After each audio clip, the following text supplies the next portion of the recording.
The views expressed in this podcast are solely those of the podcast host and guest and do not necessarily represent those of our distribution partners, supporting business relationships, or supported audience.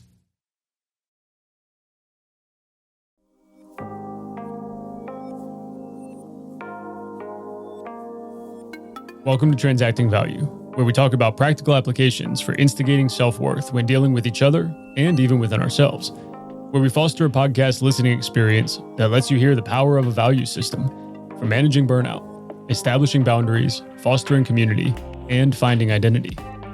My name is Josh Porthouse. I'm your host, and we are redefining sovereignty of character. This is why values still hold value. This is Transacting Value. You can walk away. It's just, are you willing to part ways with an identity that might be behind you at this point and you're kind of clinging on to? If you walk away, there are other opportunities out there. Today on Transacting Value, who are you and how do you come across to people? How well does it match up to your expectations? More importantly, and sometimes most importantly, how accurate is it? Today's conversation, we're talking to the president of Leaps of Hope, a nonprofit out of Utah, all about his experiences, what that means, and what he's done about it. I'm Josh Porthouse, I'm your host, and from SDYT Media, this is Transacting Value. Ross, what's up, man? How you doing, brother? I'm good. I'm glad you made it out. It's been, I think, a long time coming now. Give or take a couple of years, maybe we've been talking about this potentially. Oh yeah. Yeah. So I appreciate the opportunity. I appreciate you flying out here and making the trip. But there's a lot of stuff I think we need to catch up on. The complexity here is that nobody else knows who you are. And so I've got a little bit of an upper hand. So let's just set the stage from the beginning, build a little bit of resonance for everybody watching or listening. All right. So just take the next couple minutes, man. Who are you? Right? Where are you from? Where do you live now? What sort of things are shaping your perspective on the world? One, thank you for having me. It's really awesome to be here. And Florida's awesome. I kind of don't want to go back to Utah, but don't tell my friends that. Yeah. I'm sure they'll see it. But my name's Ross Mitchell. I'm 29 years old. I'm from Pittsburgh, Pennsylvania, born and raised. And I live out in Utah now, where I own a business. We are starting a nonprofit, and I am a full-time skydiver at Skydive Utah. Sweet. Yeah. Now, is that a statewide or a state-run program, Skydive Utah? No, Skydive Utah is a small drop zone, like many of them are throughout the United States. It's a United States Parachute Association accredited drop zone out in a little valley called Tooele, Utah. It's about 30 minutes west of Salt Lake City. Oh, okay.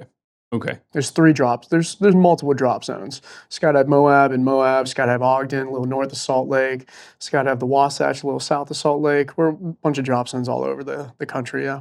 And when you say drop zone, these are just what, airfields? Yeah, anywhere you drop your body and you want to land in that zone, that's where you're at, yeah. Okay. All right. So it's interesting you're saying that, though, because I think a lot of that metaphor stands pretty similarly, right? When you run into these positions, like, for example, for anybody who's new to the show, Ross and I were actually in the Marine Corps together a while ago. It was some years ago. 8 years ago. Sure. 8 years ago. Okay. All right. And there's a lot of things, I think, that happened then, like in our case in Marine Corps Infantry, but there's a lot of things that happened then that wouldn't happen at, like, your local JCPenney or Boy Scout troop or, whatever. Any other group, from the training programs and obviously the role you're filling. But I imagine skydivers are such a uniquely tight-knit group. It's got to be pretty close. In the Marine Corps, we used to say, there's no one else that will give their life for you, but then steal your pack of cigarettes from you when you're not looking. Skydivers are very similar in that way. Skydivers are a roughneck crew of band of misfits that all kind of, merge onto this island we call a drop zone, and they get together and they bond through the sport of skydiving. And there's a lot of similarities between what we do in the jumping area and in comparison to the Marine Corps. If we're getting ready to go on a mission or we're training, so on and so forth, which was a big lure for me. But skydivers do get very close for a plethora of reasons. Well, what do you think is the appeal then to that mindset, that psychographic, that kind of environment for you when it comes to working with other people or small teams or a You know, business? one thing that I've noticed about skydivers, and I've noticed this in the Marine Corps too, especially the infantry, Mhm. is we do not do moderation, right? We Yeah, cannot do 3 things at 33%. We have to do one thing at 120. yeah. If we find one thing, we have to suck ourselves into it, learn everything about it, and do it as best as we can. And at mass, that is most skydivers, right? They don't do moderation. They love stimulation, right? And I've learned that there's reasons for that. Mm, The more you get to talk to these folks, they all come from different walks of life, and they all have had a lot of challenges that they've faced. And it's all relative. Not everyone's trauma is the same as the other. But more often than not, I've seen that a lot of skydivers come from some type of turmoil in life, mm, and then you go to a drop zone and you go do this thing in their first tandem that makes you feel so awesome afterwards. You feel so stoked and so powered that you're like, man, I just did that. What's it all about? And then you start to get to know these people, and you realize, wow, all these folks are just as weird as me, and I mm. can kind of let my barriers down and just be myself a little bit, and that was the allure for me. It was just somewhere you could go and you're really good at what you want to do, and you can beat on it as hard as you can and progress as either as fast or as efficiently as you can. Mhm. But while you're doing it, you're doing it with these people, and you start at the same level, just like boot camp. You start at the same level and you work your way up with each other. And people progress differently and they get better in different areas. And you try and move neck and neck with them, and it creates a camaraderie. And that camaraderie is something that a lot of people from the military miss, especially Yeah. when they get out. I It's think that's the biggest gap, oh yeah. actually, because not everybody wants to keep carrying ammo cans or do whatever airframes or, whatever the job was forever. Hmm. In fact, a lot of people want to stop sooner. Yeah. Yeah. But I think that's the biggest gap, right? You get out and you're like, well, maybe from two different fronts. On one hand, who I was or who I thought I was in the noise, now that I don't have that sort of chaos and I see sort of that maybe wasn't me. I don't even know who I am anymore. Or I had a pretty good handle on it.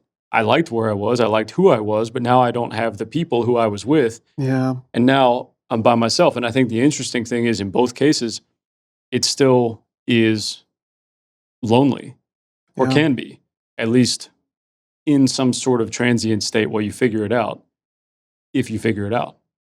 Do you think that was something that helped you with the maybe continuity to figure it out? Going from, you went straight from the Marine Corps to working with what, US Parachute Association? No. No, after the Marine Corps, I got my EMT when I was in the Marine Corps. I did some weekend classes at the local community college. I knew I wanted to be a paramedic when I got out. I wanted to Mm, continue to serve in some way. And I went straight to my community college at Allegheny County Community College, and I got my associates of paramedicine at that community college in about 2 years, and then I became a paramedic. mm, And then I worked full time as a paramedic while I got my bachelor's degree from the University of Pittsburgh in emergency medicine. And that's what I did. What led me to skydiving was a series of events that not only in my personal life, but mainly from my work life as a paramedic, that ended up leading me to burnout. mm. And when it led me to burnout, which I think I burnt out way faster than some people do. Yeah, I don't know how they do it. People who do it 20 years in some of the areas I was working in, I look at them and I don't know how they do it. But when I look at those folks, they're struggling themselves. yeah. But anyway, I had a really gnarly call one night. And this was, for me, it's always the straw that breaks my back. This by no means was like the goriest call that I had. And to be honest, it's not the gore that bothers you, you know? Um, this was just a call that kind of set me over the edge. And I just kind of lost it that night. I got sent home Mm, early from that shift, and I kind of just was a little going through some stuff back at the house from the hours of 4 a.m. all the way till 8 a.m. And then when my wife left for work, when she woke up and left for work, I had no idea what to do, and I was like, I just want to feel something, mm. and I was like, screw it. Like, I saw a video of a skydive, and I always wanted to do it. I watched lots of my friends and lots of people I look up to doing it, and I went and I did it. And it was at Skydive, Pennsylvania, in Grove City, PA, a little north of Pittsburgh. And I got there, and I remember getting there, and you would think leading up to a jump that you would be very nervous and very like you would have jitters, and most people do, but I felt nothing. Like I felt so numb at that point, you know, and even getting suited up and getting on the plane, nothing, you know. Mm. But as soon as that door opened, and you feel that rush of wind coming in, and it was a small Cessna 182 with me and a guy named Kush. I kept calling him Ralph for some reason. I don't know why. Okay. But Kush, I was attached to him, and I get to the door, and I'm looking down, and all of a sudden I'm feeling things again, and I feel fear and excitement, and I feel joy. You know, I feel a little bit of peace at the same time because it's just so nice to feel something, you know? Mhm. So as soon as we left that plane, man, God, it was blissful. I mean, there was no pitting feeling in your stomach. As soon as you left, you're flying. And it was the most amazing feeling ever because nothing prepares you to do that in life, ever. And you're on a mattress of air and you can push against it, man. And I was going nuts. I was losing it. I was so stoked the entire time. And all those feelings that I had in those traumatic situations, either as a medic or growing up, the fear, the dilated pupils, the sympathetic nervous system response, you know, the high blood pressure, high heart rate, all of that came back in that moment, which Yeah, I was bet. which was normal for me. I felt that's why I think I kind of feel at peace. I think a lot of people feel at peace in that area, you know, when things aren't going good, because it's Mhm. normal for them. And so I felt all that. But then as soon as the free fall happened, and as soon as the parachute opened up, it was just quiet. And Mm. you're so overjoyed because I'm alive. Oh, I bet. You're You're like you firing on every cylinder. every cylinder's Yeah. going, V12 engine, like you're ready to go. You're running on JP at fuel. You're amped up. And I just it was so profound. And I just knew I was like, I'm not thinking about Mm. anything, and I didn't know I wasn't thinking about anything at the time because obviously wasn't thinking about it. Right. But when I got down, I felt so invigorated. It was better than any substance I've ever taken. I did therapy for years, which I Mhm. still think therapy is extremely important, but it impacted me in more ways than therapy ever did. And I got down and I was like, I want to go again. I want to go again, you know, but I didn't have the money at the time. And I sat there and I thought about it and I was like, how do I do more of this? Mm. And that's kind of how it started. You know, it's from there I started to make plans and quit my job and you know went Mm. chased it full time, moved out to Utah and started chasing it. Alrighty, folks, sit tight, and we'll be right back on Transacting Value. She didn't just visit the sick and poor. She moved in with them. It wasn't convenient, and it wasn't pretty, but they needed help. 12 more then joined this saint of the gutters. They were soon followed by over 4,000 other nuns who gave healing care in orphanages, AIDS hospices, and charity centers. Mother Teresa couldn't do it all, but she gave her all. Compassion is in you. Now pass it on from passiton.com. I sat there and I thought about it and I was like, how do I do more of this? Mm. And that's kind of how it started. You know, it's from there I started to make plans and quit my job and you know went Mm. chased it full time, moved out to Utah and started chasing it, chasing the dream. Jeez. Yeah, and I mean, changed everything then. Wow. Yeah. You know, there's a lot of things too that we've talked about here on the show. For anybody who's interested, you can hear a lot of those conversations as well. But this is a point I think that's really just been brought up recently, similarly to what you just described. And let me preface this by asking you a question.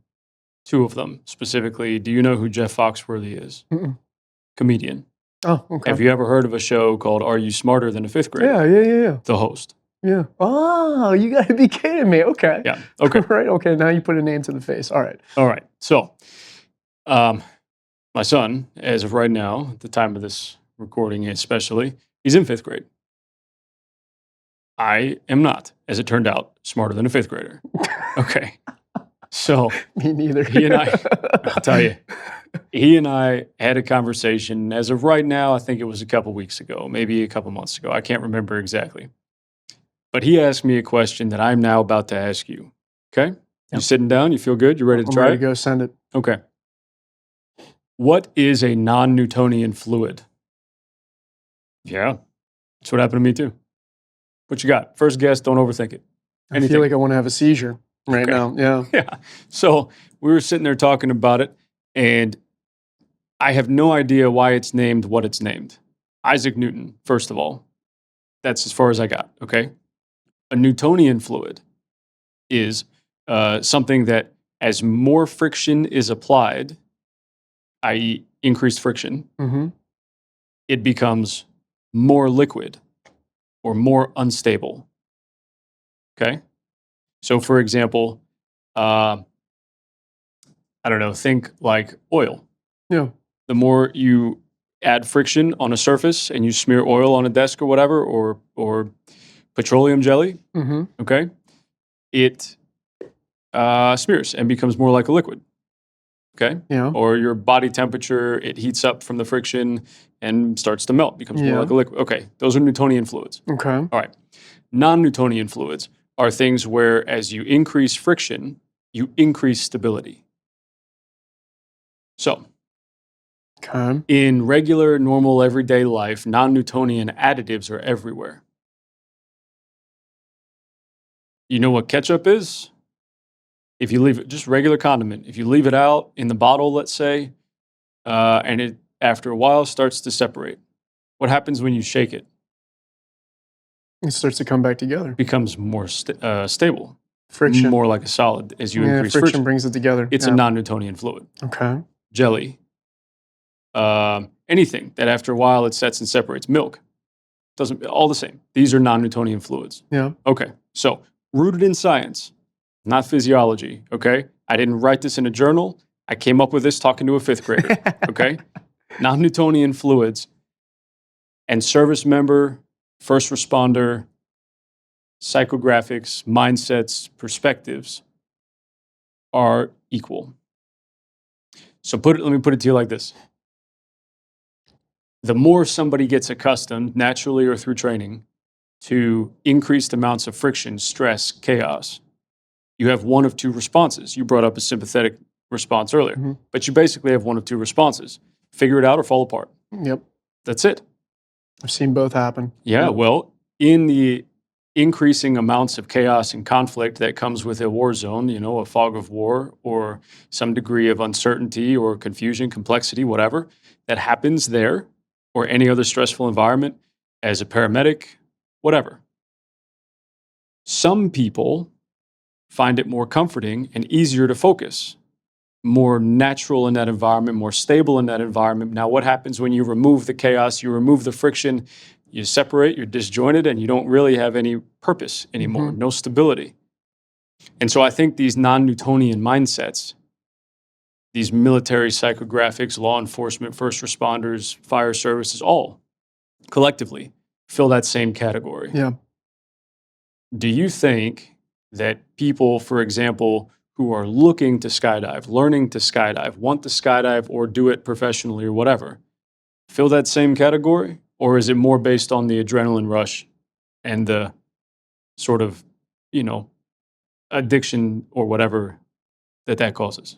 I'd be careful for me to generalize it as everybody would be that way, because I've definitely met people who have. So you said non-Newtonian is friction gives stability, but for Newtonian, friction gives instability. Essentially. For many, I think I've seen both sides. I've seen individuals who come from very good backgrounds, good upbringings, haven't met a lot of strife in their upbringings, and they really cling to it. And I think for a lot of them, it's for them it just might be the thrill of the adrenaline, something that as human beings we are built to we're built to endure that. through years and years of evolution. We have that built into us to the sympathetic nervous system, for example, the fight or flight response. It's built in us. Everybody has a way of responding to it. And you said how people sometimes, like Newtonian, non-Newtonian, I've seen both. I've seen people crumble and I've seen people rise to the occasion in Absolutely. stressful occasions. But there's a good saying, experience is something you get shortly after you need it. You know? I like that. Yeah, Yeah. it's a great saying, and I love that. I've seen police officers freeze in the moment because they're new, Yep. and then I've seen them respond very well in the next few calls. You know? Conversely, I've also seen veterans, not by military status, but by more experience.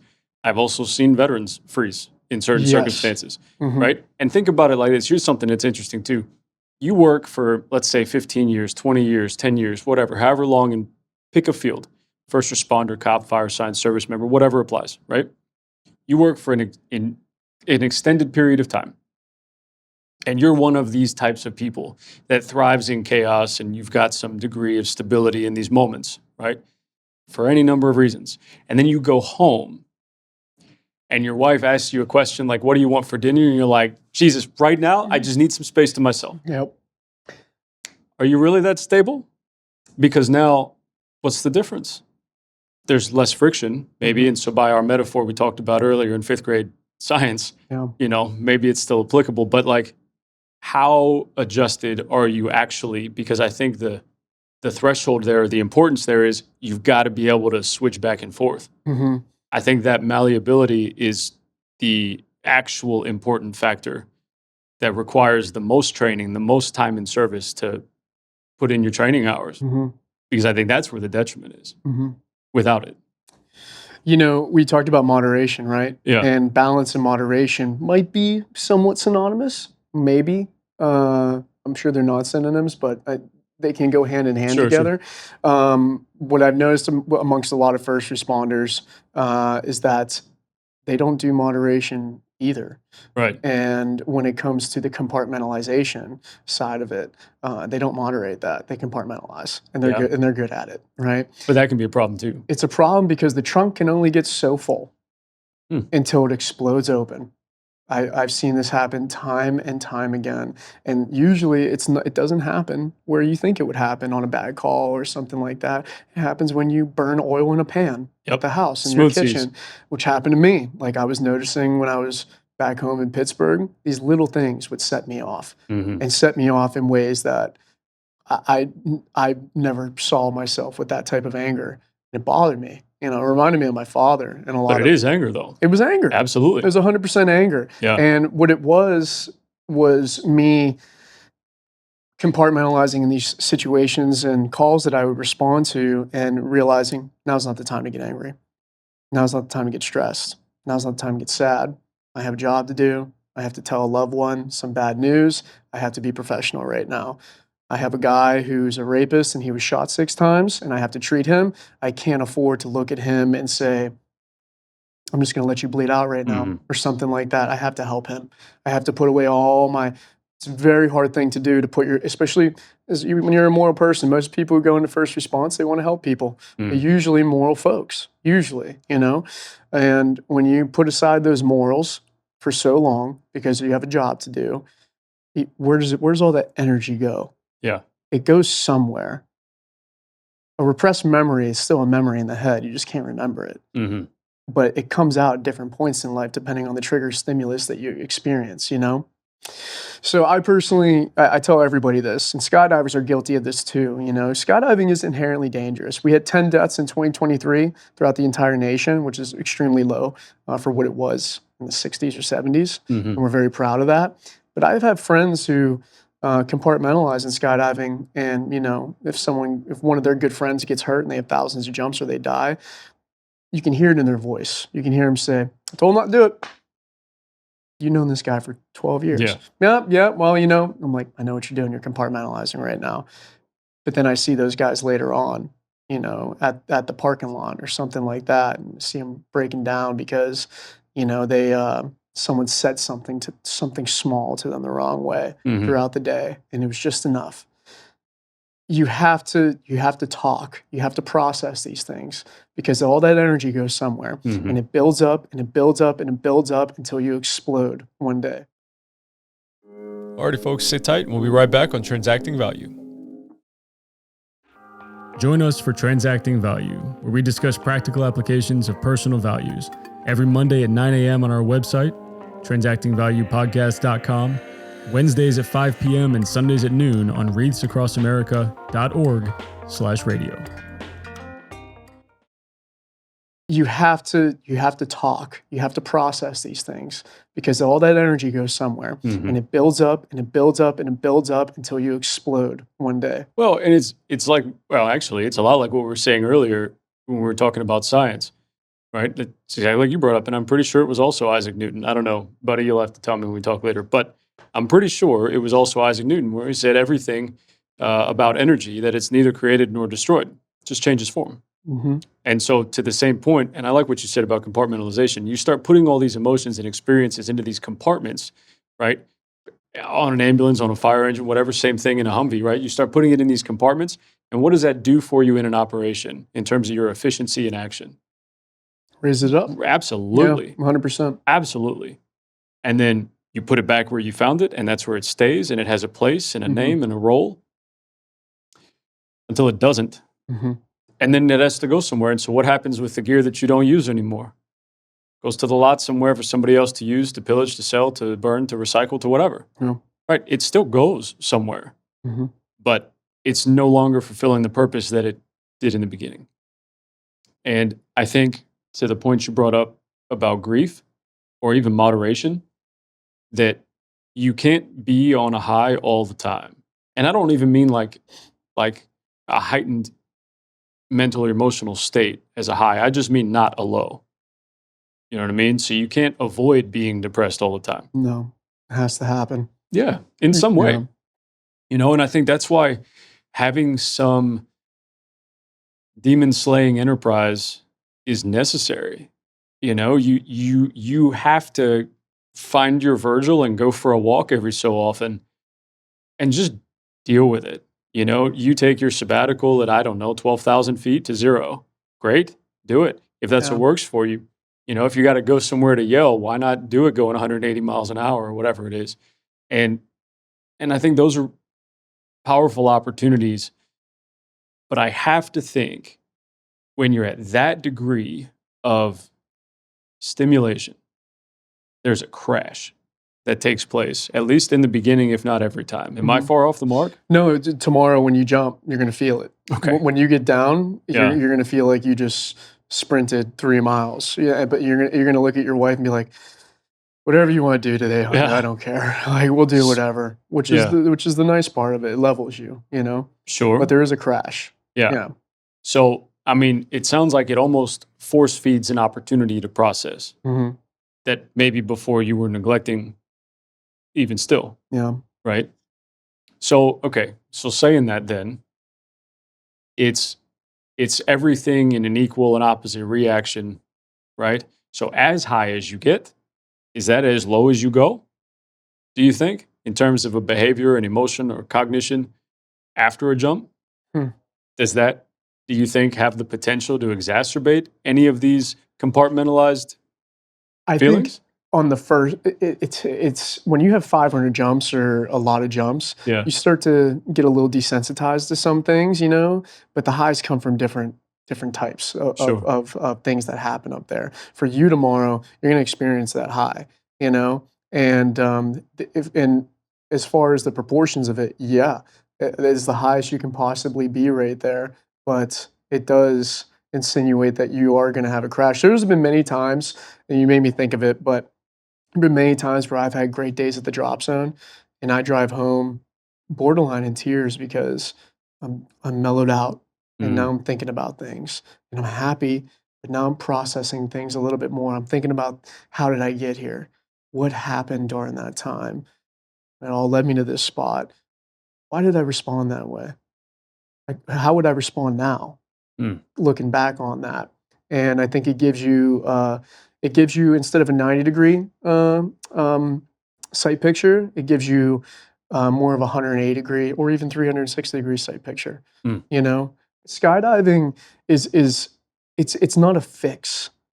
It is definitely a treatment, but when you combine these modalities with therapy and you're having this balance in your life and you're able to go to therapy and you're actually able to get a little bit more of a better product out of it, I think it overall just benefits everything. But like you said, there needs to be a low point. There needs to be depression. I think today there's a large emphasis on happiness in social media today, Yeah. and I think it's good, but at the same time, I think it might give people a skewed reality on how the human psyche works and what should be happening up there. Mhm. You're not supposed to be happy 100% of the time. You won't appreciate anything.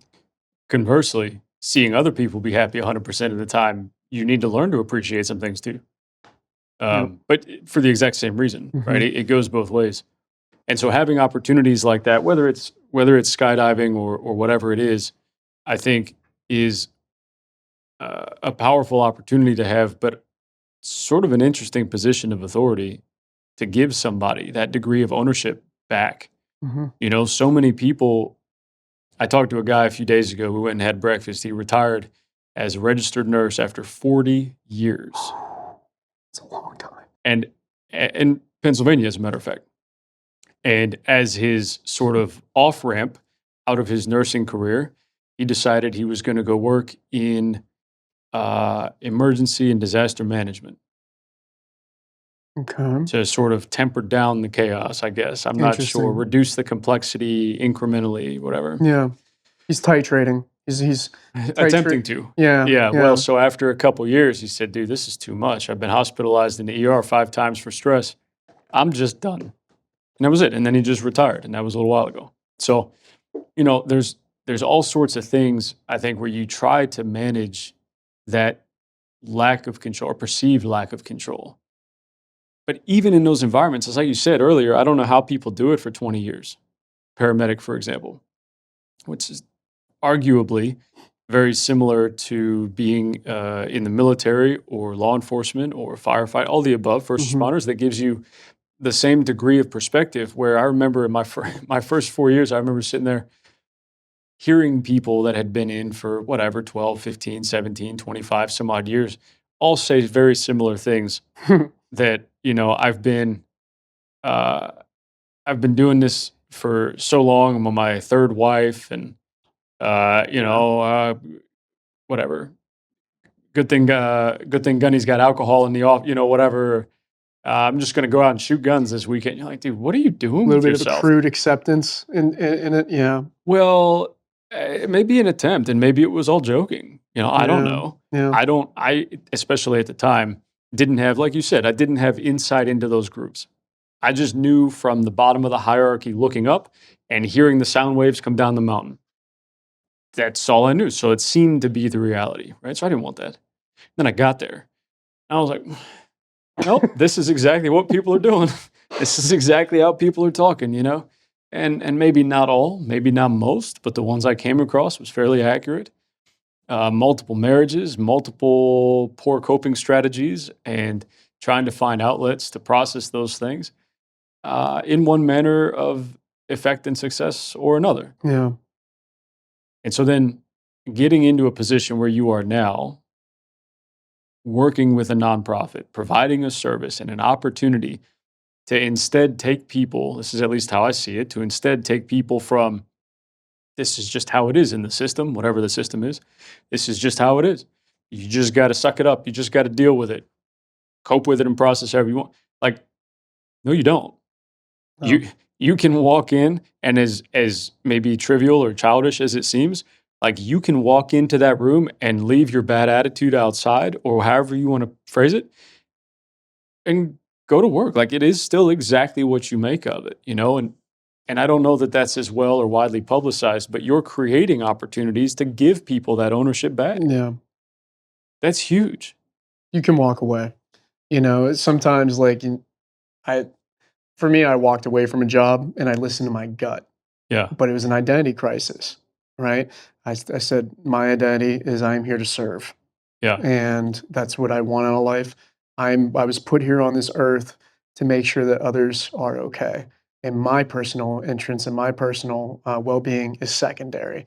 And this is a common perception amongst first responders and the military. You're trained to be that way. Sure, sure. It's why we're good at the job. But that individual who is struggling so much going into the same job every day, and they're not saying anything about it, and they're just like, "This is it until I retire, or I die, or I get Mhm. cancer," or You just accept it. Yeah. you just accept it, right? You can walk away. It's just, are you willing to part ways with an identity that might be behind you at this point, and you're kind of clinging on to? If you Mm. walk away, there are other opportunities out there. And there's a lot of beautiful, amazing people out there that are willing to help you, which is a big reason for Leaps of Hope. I know what it feels like to feel horrible. And that's a big reason why one of the values I live by is kindness. I try and be kind to everybody I meet now. You never know what someone's going through. You never know. You have no idea what just happened in that person's day, and you just being kind to them for just a couple seconds might make their Mhm. day. It might stop them from doing something drastic when they go home or something Yeah. like that. Um, so kindness is one of them. It's a huge value that I really care about a lot, and I think the people I surround myself with believe that as well. From the friends that I have, but with Leaps of Hope, we know people are still out there feeling like this is it, and I have nothing left. This is all it is for me, Mhm. or they feel that they have nowhere to go. They have no other options, no other outlets, and they feel like no one's coming, or they feel that they can't reach out for help. In the Marine Corps, how would it have gone if four-time divorced gunny alcoholic went to his leadership and said he was depressed? Mhm. You'd be all right. Go back to work. Right? You'd Yeah. be all right, go back to work, or depending on how vindictive the leadership is, they He might doesn't try go and to work anymore. yeah, you don't have to Yep. go to work. They might try and get rid of you, right? Yep. So the Marine Corps doesn't do necessarily a great job of fostering mental well-being, but leaders like help that, which is why I'm thankful guys like you stay in. Alrighty, folks, sit tight, and we'll be right back on Transacting Value.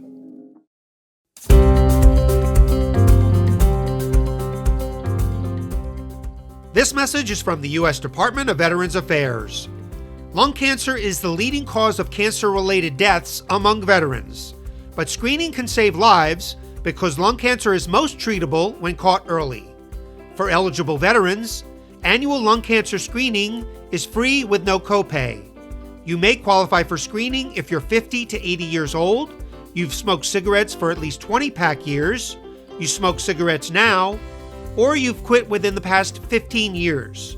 20 pack years equals 1 pack of cigarettes a day for 20 years or 2 packs a day for 10 years. Learn more about lung cancer screening at cancer.va.gov or talk with your primary care provider.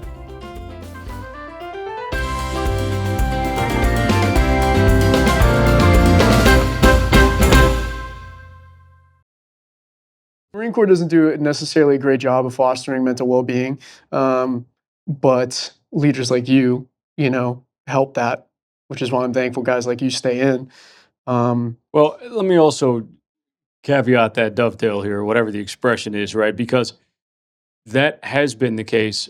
And I'm also going to speculate in every branch or any military around the world, because you have to build some sort of intentional distancing or coping mechanism to do things that aren't as natural and sometimes inhumane, like shoot somebody, Mhm. right? But to that point, I think there's also, like you were talking about, a degree of ownership that you can foster with just a little bit of kindness. You walk, uh, digging a fighting hole, right? Like a 6 foot deep hole, for example, that you stand in, and well, that's about it. You stand in it, and so to have somebody walk up and down this line of holes as you're digging, it gives you a little bit of hope and purpose when somebody who's not digging, like the commander or whoever, walks up and says, "You doing okay?" Mhm. I didn't actually know anybody cared. No, not at all. I really don't want to do this. I'm tired and I'm really hungry. Thanks for asking, sir. I Grant, said, no okay. one's ever checked on me when I've been digging a fighting hole. I wish they would have. But this, maybe it's hypothetical then for some people, but to have those kinds of opportunities and conversations where everybody knows nobody here is having a good time, Yeah. that you still extend some sort of a hand, not a handout, but a hand, it can make all the difference. Yeah. And the irony here with all of this, you said your identity uh, changed. I don't know that it has really that much. I mean, you're Yeah. still, it sounds like, in a position where you're helping other people heal and putting you second. It's just the application of that skill set is now drastically different than in an ambulance, for example. So, you know, there's got to be, I think, a little bit of comfort in that kind of continuity, Yeah. because I don't want to make it sound futile as an effort, but to be able to be in a position where you can reinvent the application of your strengths without losing sight of who you are, as long as you have awareness of what those strengths happen to be. Yeah. Your character, you mentioned your value systems. This is a good point, I suppose, in the conversation called developing character. Developing character. So for anybody who's new to the show, Ross, obviously you included, it's 2 questions, entirely up to you how in depth you want to answer it. But here's the reason. I have a working theory that values are a shortcut to identity and grounding and deepening relationships. And they become that sort of continuity for our decisions in application.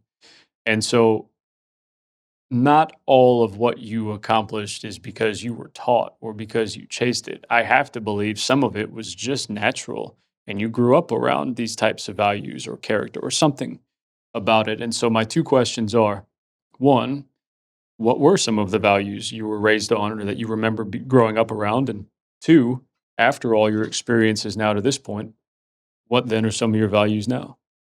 Hmm. Growing up with the environment that I was in, there was a lot of turmoil. Um, my my father had to play a lot of roles. He was a phenomenal provider. He went to work every day, sometimes 7 days a week, blue collar job, working for the city, any job he could find just to put food on the table. He was a recovering addict, and he came from a generation, and knowing his father and how he was raised very disciplinary, very authoritarian, and that's just the only way he knew how to parent, and he was under a lot of stress. Mm. My mom was using, all the way up until I was about 11 or 12 years old, which are the formative years, for any child, and she was constantly in and out all the time. Um, when she was around, she was great, Mm. very loving, just very happy to be there and just have a moment of peace with her kids.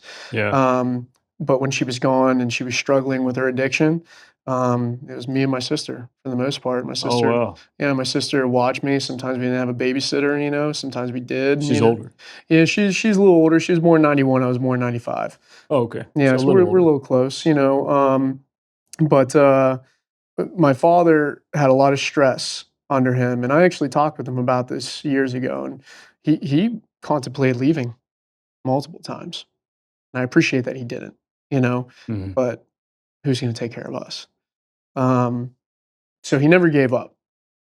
Like, I really appreciate that about my father.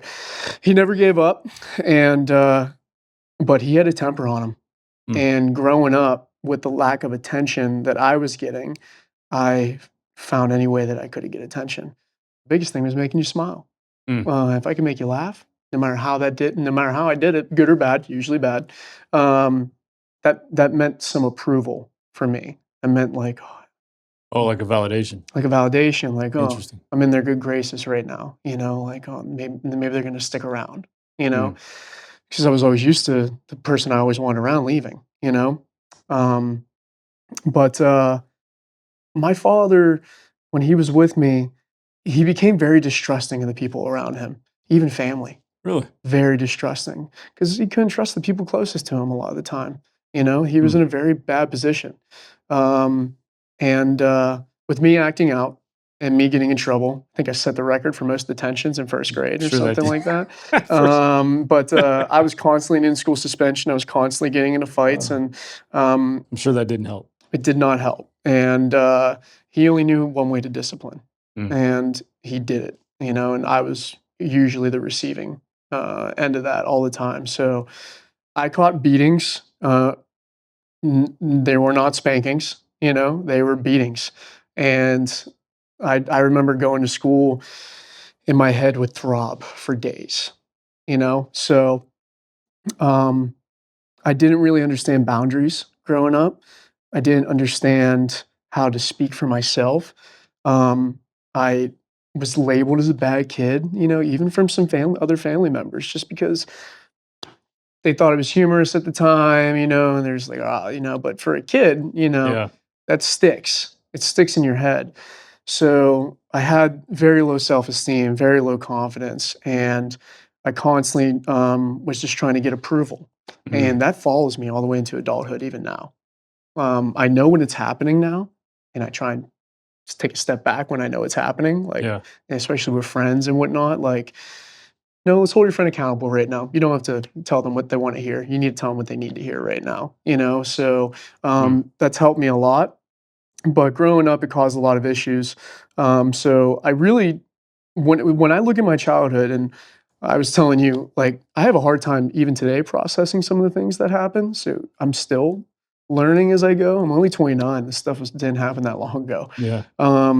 And I think what I got mainly from growing up was never give up on on a dream or an idea that you have, because my father's dream was to have his wife by his side all the time, Mm. and for her to be doing well, and for her to do well so she can do well for us.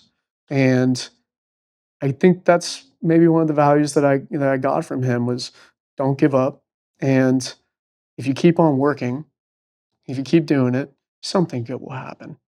Maybe my mom won't come back, but maybe that his kids might do something good in the future. Mm. Something like that, but the good things that happen might not always be what your exact idea is in your head, but I am not regretful of what happened growing up. A lot did happen, but I'm happy that it all happened because it's the reason why I am today. I always say, if you've truly ever felt bad in your life, you never want anybody else to feel that way. If you Mm. know what that feels like really know what it feels like, unless you're a sociopath, you don't want people to feel that way. Yeah. It's horrible. I remember I did a veterans retreat to Colorado one time. We were summiting this mountain. It sucked. Like, I mean, it was 8 hours of high altitude headaches and high altitude sickness. Yeah. And we sat down right before the peak and we talked about stuff. And they were and very vulnerable. Like, you're tired, you're saying whatever you want. It was the things I was talking about were hurting so much. I would have much rather went up that mountain and went back to the pain. Yeah. So it says something that, how strong can your emotions be that you would much rather prefer severe physical pain rather than deal with your emotions. Mm. It shows that they're pretty powerful in the end. So everything that happened when I was a kid, I'm not angry about anymore. I just know that they turned me into who I am today. But the values that I got from my father was, he gave me a lot, even though I was pretty hard on him for a little bit. Yeah. Um, Well, it goes both ways in time. It's yeah, it's interesting, and this is really one of the last points I guess I'll bring up for the sake of time. But it's interesting. You spend so long. At least in my case, I spent so long feeling like I was running further and further away from the people I didn't want to become, which when I was younger were basically my parents, that I had kicked up so much dust and so much dirt and just running that I didn't realize it was a circular track. And good way of putting it. and eventually, I think I started to resent some of that, and maybe to a degree I still do. Like you said, you figure it out as you grow. But in that, I also started to appreciate then what was happening or what had happened growing up, just in a light that I wasn't necessarily familiar with either. Yeah. So you're certainly not alone in that assessment.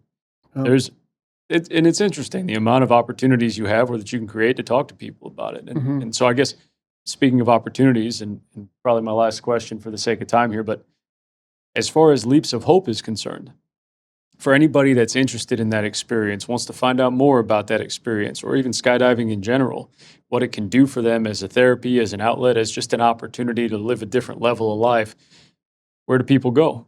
So right now we're in the founding phases of it. Everything's in with the lawyer. We have the process going with the IRS, which is the longest part. But we're paid up and we're ready to go. We're going to be building a website here very soon. We're in the project management phase with one of my board members. And as of right now, we just have social media.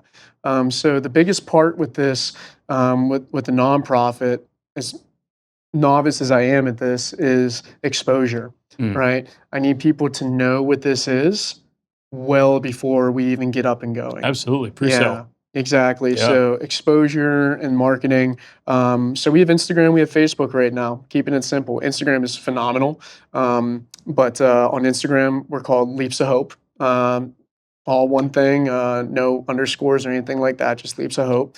And then my personal Instagram is Here for the Thrills.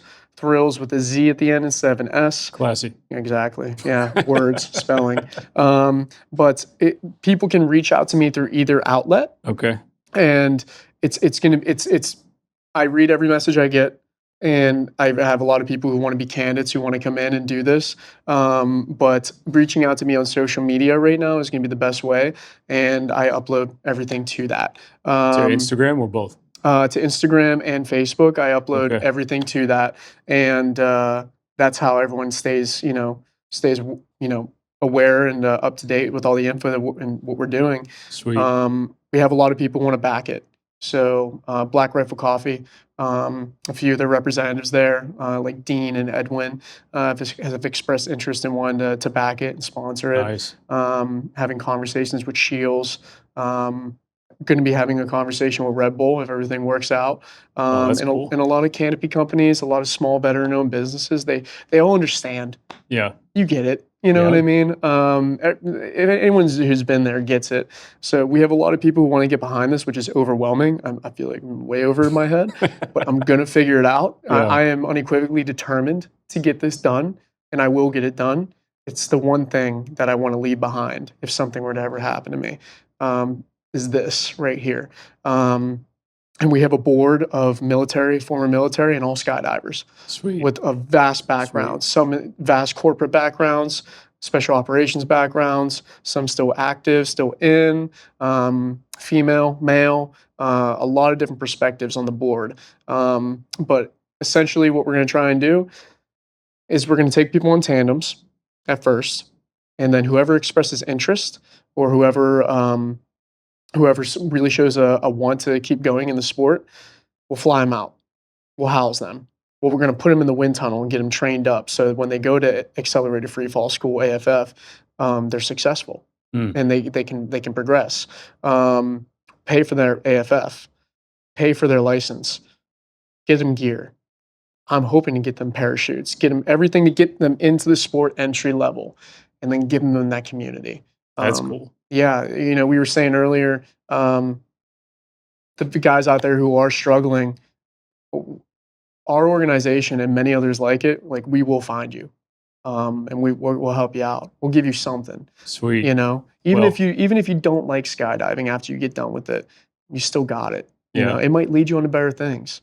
Well, like you said, the amount of clarity after the fact may be just the hook or the trigger that you need to start moving into a direction that suits you better. Yeah. Yeah, tough call, man. But I appreciate the opportunity to sit here and talk, to cover this, to talk about Leaps of Hope, to talk about, just reconciling how you come across to yourself, as yourself, to other people, in relationships, the catalyst for that, to be able to do it effectively. Like, it's such a powerful opportunity. And whether or not you realize it, man, you're effectively, with the rest of us, digitizing American military subculture. And it's not showcased anywhere else. In any more than like, invest in gold, join this organization, don't forget to get your hearing aids and file for TRICARE and education benefits and all those things are cool, but we're way more than our trauma. And these conversations show that. Yeah. Yeah, so I appreciate it, man. No, thank you for having me. Super cool. This was great to talk. Super cool. Finally, all this stuff's super hard for me to even say, just because I've been around so many people who had so much worse. But it's all relative. Absolutely. In the end, it's all relative. We all have the same feelings. And sitting here and talking with you, even if we weren't talking about this, I'm just grateful to be around you again, man. I missed you. Oh, that's cool. Missed you a lot. That. Yeah. I appreciate that. Thank you for having me. Yeah, definitely. And to everybody who's obviously tuned in to listen to this conversation or to watch it here on YouTube, a couple points for you guys. One, depending on the player you're streaming this conversation on, you can click see more, you can click show more, and in the drop-down description for this conversation, you'll be able to see links to Leaps of Hope on Instagram and Facebook. Once your website comes up, let me know, shoot me a text or an email. Will do. We'll add it in as well. For right now, social media is where you're going to find it. Now, saying that, the other thing I'll leave you with. If you like this conversation or not, and you want to hear more of our conversations, go to our website, transactingvaluepodcast.com. When you get to the homepage, here's a really cool opportunity we have for everybody. In the top right-hand corner, there's a button that says leave a voicemail. Do it. It's 2 minutes of talk time. It's all yours. Yeah. And you'll be able to do and say anything you want. Here's my recommendation for what you can do with it. One, tell us what you think about the show, my style, my questions, the topics, the insight, the ideas, how well you understand what we're trying to get across. Give us some feedback and let us know. The production value, relay to my team how good of a job you think they're doing, and I'll ensure that they get your message. But secondly, tell Ross what you think about the conversation. Give him some feedback because we're all growing through life together separately. And what you think about Leaps of Hope as an idea, as an outlet, as an opportunity. And then they can better build out that nonprofit, their strategic partners, the opportunities, and the benefits to anybody for potential therapies or anything else they can do with it. That's what makes this process possible, the feedback. So take the opportunity. I appreciate you letting me share this one and maybe even your drive home with you. But for right now, and until next time, that was Transacting Value. Thank you to our show partners. And folks, thank you for tuning in and appreciating our value as we all grow through life together. To check out our other conversations, or even to contribute through feedback, follows, time, money, or talent, and to let us know what you think of the show, please leave a review on our website, transactingvaluepodcast.com. We also stream new episodes every Monday at 9 a.m. Eastern Standard Time through all of your favorite podcasting platforms like Spotify, iHeart, and TuneIn. You can now hear Transacting Value on Reads Across America Radio Eastern Standard Time, Wednesdays at 5 p.m., Sundays at noon, and Thursdays at 1 a.m. Head to readsacrossamerica.org/transactingvalue to sponsor a wreath and remember, honor, and teach the value of freedom for future generations. On behalf of our team and our global ambassadors, as you all strive to establish clarity and purpose, ensure social tranquility, and secure the blessings of liberty or individual sovereignty of character for yourselves and your posterity, we will continue instigating self-worth, and we'll meet you there. Until next time, that was Transacting Value.